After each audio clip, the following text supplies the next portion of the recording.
गायन के दौरान, संपूर्ण गायन के दौरान ये तस्वीरें जो इस वक्त खूब वायरल हो रही हैं वो सामने आती हैं, तो क्यों ना माना जाए कि आज भी कांग्रेस वंदे मातरम के संपूर्ण गायन से असहज हो जाती है।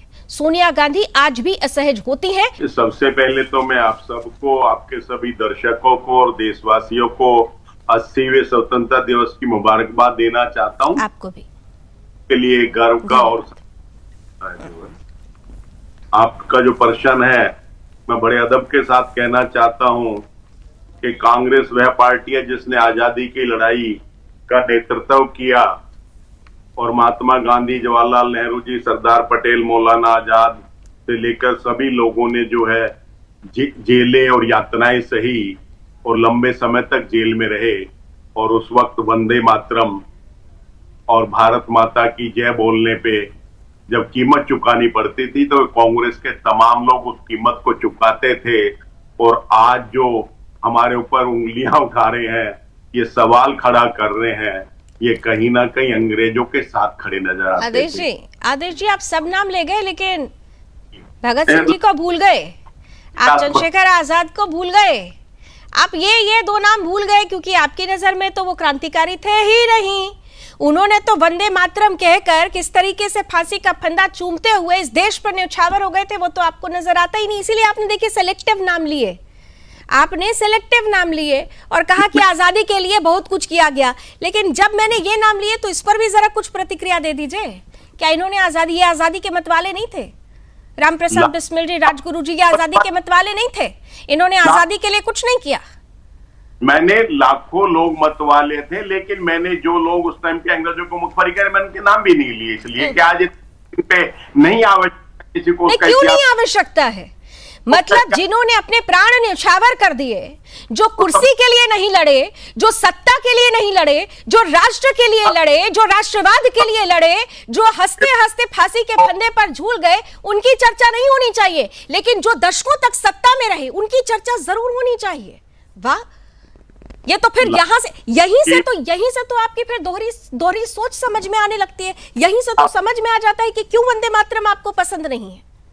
मैंने तो अभी आपको कहा कि जिन्होंने माफीनामे लिखे 2 दिन पहले कोर्ट ने फैसला दिया है, मैंने तो उनका नाम भी नहीं लिया। उनका मुझे पता था कि ये जिक्र आएगा। चलिए इस पर भी आगे चर्चा करेंगे, लेकिन पूरी बात अपनी रख लीजिए। इस पर भी मेरे पास जवाब है, लेकिन पूरी बात आप रख लीजिए एक बार। राहुल गांधी जी के ऊपर झूठा मुकदमा लगाया और कोर्ट ने दूध का दूध, पानी का पानी कर दिया। उन्होंने तो 6 ही माफीनामे बताए थे, वहां तो 10 पाए गए, जो है 10 माफीनामे पाए गए। अब उनसे हम उनके सर्टिफिकेट चलेंगे देश के अंदर, जिन्होंने आजादी के लिए नाखून नहीं कटवाया। बड़े अदब के साथ हमारे कांग्रेस के वरिष्ठ नेता आदरणीय जयराम रमेश जी ने बताया, और आपको आपके विजुअल भी वो दिखाते हैं कि खड़गे जी वहां पे कुछ देर से खड़े थे, और क्योंकि वो एक उम्र दराज व्यक्ति है, 80 साल से ज्यादा उनकी उम्र है, और कहीं ना कहीं वही उम्र दराज व्यक्ति है ना, वरिष्ठ नेता है, बड़े नेता हैं, उम्र में बड़े हैं, उनकी उम्र का सम्मान होना चाहिए।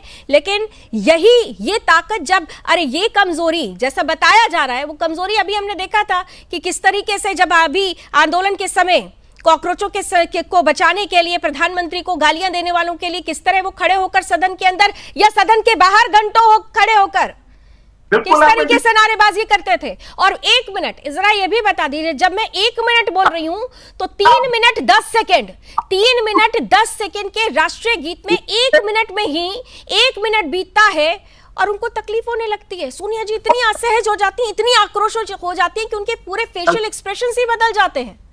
तकलीफ सोनिया जी ने देखी, उन्होंने राहुल जी को कहा, और खड़गे साहब ने वही साहस, जो साहस आप कह रही हैं कि कॉकरोचों के लिए दिखाया, आजादी के वक्त तमाम उन सैनिकों ने दिखाया, स्वतंत्रता सेनानी ने दिखाया, वही साहस तो उन्होंने दिखाया।